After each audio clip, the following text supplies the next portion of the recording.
दोस्तों, मध्य प्रदेश में क्या भारतीय जनता पार्टी की सरकार में पटवारी और पुलिस की ड्यूटी एक कर दी गई है? क्या पटवारी से पुलिस का काम भी करवाया जा रहा है? यह सवाल इसलिए पूछा जा रहा है क्योंकि अगर ऐसा कोई नियम कानून लाया गया है तो ये कहीं ना कहीं पटवारियों की जान के लिए खतरा बन चुका है। मध्य प्रदेश के शहडोल में रेत माफिया की क्रूरता का शिकार बनी पटवारी प्रसन्न सिंह, दोस्तों, इनसे जुड़ा एक ऐसा ही मामला संज्ञान में आया है जिसने सबको हिलाकर रख दिया है, क्योंकि उनकी कोई गलती नहीं थी। वो तो उस माफिया को रोकने के लिए गए थे लेकिन अपनी जान गंवा बैठे। प्रसन्न सिंह के 4 बच्चे हैं, जिनमें से 2 लड़कियां हैं, 2 छोटे छोटे बच्चे लड़के हैं। सोचिए उस पत्नी का क्या हाल होगा जिसे इन 4 बच्चों की परवरिश अकेले करनी है, क्योंकि पति अब इस दुनिया में नहीं है। क्या मध्य प्रदेश में भारतीय जनता पार्टी ने पटवारियों की जान खतरे में डाल दी है?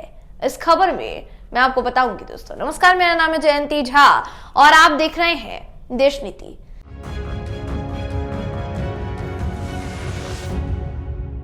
देश नीति, केवल सच्ची और पक्की खबरें।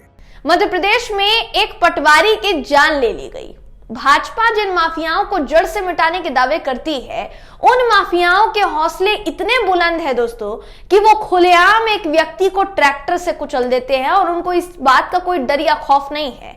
ऐसा लगता है मानिए कि इन्हें कोई डर नहीं है, कोई खौफ नहीं है, क्योंकि पुलिस की जिम्मेदारी भी अब पटवारी ही निभा रहे हैं। पटवारी प्रसन्न सिंह की बेटी प्रिया ने यही सवाल खड़ा किया। रेत माफिया ने प्रिया के पिता प्रसन्न सिंह को मार डाला। अब इस परिवार में दोस्तों मातम पसरा हुआ है। बच्ची का कहना है कि मेरे पिता से खनन माफियाओं को रोकने के लिए कहा गया, हालांकि उन्होंने वो काम भी किया जो असल में उनका काम था भी नहीं। असल में उनका काम नहीं था कि वो रात को जाकर ड्यूटी करे, लेकिन उनकी जगह अगर पुलिस वहां होती तो हो सकता था कि ये सब कुछ ना हुआ होता, मेरे पिता की जान बच जाती। और मान लीजिए प्रसन्न सिंह को भेजा भी गया दोस्तों, तो बेटी ने सवाल उठाते हुए पूछा कि पिताजी के साथ आखिरकार पुलिस फोर्स को क्यों नहीं भेजा गया? रात में बिना पुलिस सुरक्षा के उसके पिता को अवैध खनन रोकने के लिए जिला प्रशासन ने क्यों भेजा? यह सवाल बेटी पूछती हुई नजर आई। अब मध्य प्रदेश के चुनाव के नतीजे आने बाकी हैं दोस्तों, उससे पहले रिपोर्ट कार्ड जनता के बीच पहुंच रहा है कि बीजेपी का शासन क्या है। सबसे बड़ी बात तो यह है कि शक किसी और पर नहीं है बल्कि पुलिस की थ्योरी पर हो रहा है, क्योंकि पुलिस की थ्योरी बिल्कुल उत्तर प्रदेश पुलिस से मिलती जुलती दिखाई दे रही है दोस्तों। भाजपा शासित उत्तर प्रदेश की पुलिस की भी कुछ ऐसी ही करतूतें जो है अभी तक सामने आ चुकी है, जहां पुलिस की थ्योरी पर खुलकर सवाल उठते आए हैं। अभी इन सवालों के घेरे में उत्तर प्रदेश पुलिस नहीं, मध्य प्रदेश की पुलिस है, क्योंकि पुलिस ने जिसका मुख्य आरोपी जिसको बनाया दोस्तों, उसका कहीं ना कहीं कहना है कि उसने कुछ नहीं किया।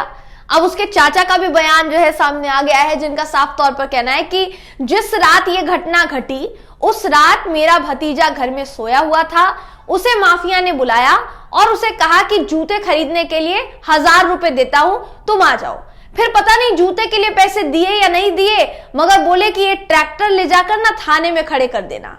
जब वो थाने गया ट्रैक्टर खड़ा करने के लिए तो पुलिस ने उसी को आरोपी साबित कर दिया कि मुख्य आरोपी ये है और कहा कि इसी ने एक्सीडेंट किया है। अब सवाल ये है कि क्या उस माफिया को किसी ने निर्देश दिया था कि उसी को ट्रैक्टर लेकर भेजना है? जब वो ट्रैक्टर लेकर गया, जब वो ट्रैक्टर लेकर पहुंचा दोस्तों, तो उसे आरोपी बना दिया गया। क्या ये पुलिस की किसी थ्योरी की तरफ इशारा नहीं करता है, जैसे पुलिस ने कोई थ्योरी बनाई हो और पुलिस की इसमें मिली भगत हो? हालांकि इस बात की पुष्टि हम नहीं कर रहे हैं, जांच के बाद सारी चीजें पता चलेगी, लेकिन कहीं ना कहीं सवाल खड़े हो रहे हैं दोस्तों, क्योंकि माफियाओं को खत्म करने का काम क्या पटवारियों को सौंप दिया गया है? पटवारी भर्ती परीक्षा आपसे निकाली नहीं जाती, उसमें आपके राज्य में घोटाला हो जाता है। जो ऑलरेडी पटवारी है उनको पटवारी की भूमिका जो है निभाने के अलावा आप पुलिस की भूमिका निभाने के लिए भी जबरन दबाव डालते हैं, जो कि खुद उस पटवारी की बच्ची का कहना है कि मेरे पिता को भेजा गया, जबकि मेरे पिता की वो ड्यूटी नहीं है। मेरे पिता दिन में भी ड्यूटी करेंगे, फिर मेरे पिता रात में भी ड्यूटी करेंगे, क्योंकि उस समय उनको पुलिस को वहां नहीं भेजना है, जबकि असल मायने में पुलिस की ड्यूटी है वो। तो आगे से पहली बात तो इस पूरे मामले की जांच हो, ऐसा प्रिया का कहना है, प्रसन्न सिंह की बेटी का कहना है। उसका यह भी कहना है कि ना सिर्फ जांच हो बल्कि आगे से कभी भी पुलिस जो है वो इस मामले की, ऐसे मामलों की छानबीन करे या ऐसे मामलों की देखरेख करे। पटवारी की ये भूमिका नहीं है, पटवारी की ये नौकरी नहीं है जिसके लिए आप उनको भेज रहे हैं। तो ये आपकी जिम्मेदारी है जो आपको निभानी पड़ेगी। आगे से ये और किसी परिवार के साथ ना हो, इसलिए मध्य प्रदेश की पुलिस को ये सारी चीजें ध्यान में रखनी चाहिए। अब सोचिए दोस्तों कि एक शख्स की जान खतरे में डाल दी गई, उसको वो काम सौंपकर जो उसका था भी नहीं।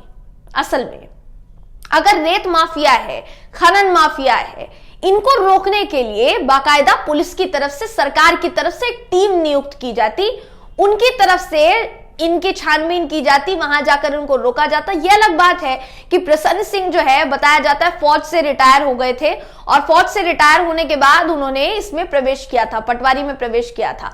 पटवारी की जो जॉब है वो कर रहे थे और उसके लिए उनको दिन रात इधर से उधर घुमाया जाता था, ऐसा प्रसन्न सिंह की बेटी का कहना है। सोचिए कि पूरा परिवार अब इस पूरी मुश्किल घड़ी से किस तरीके से गुजरेगा। और हमें नहीं लगता दोस्तों कि प्रसन्न सिंह के परिवार वालों से अभी तक सरकार का कोई भी बाशिंदा, कोई भी प्रतिनिधि अभी तक जाकर मिला है। हमें नहीं लगता। अगर आपको कोई ऐसी खबर मिली हो तो कृपया करके हमें भी बताएं, हम भी जानना चाहते हैं कि मध्य प्रदेश की भारतीय जनता पार्टी की सरकार को, मामा जी को अपनी लाडली की चिंता है या फिर नहीं है, लाडली के अलावा लाडले की चिंता है या फिर नहीं है, यह हम जानना चाहते हैं।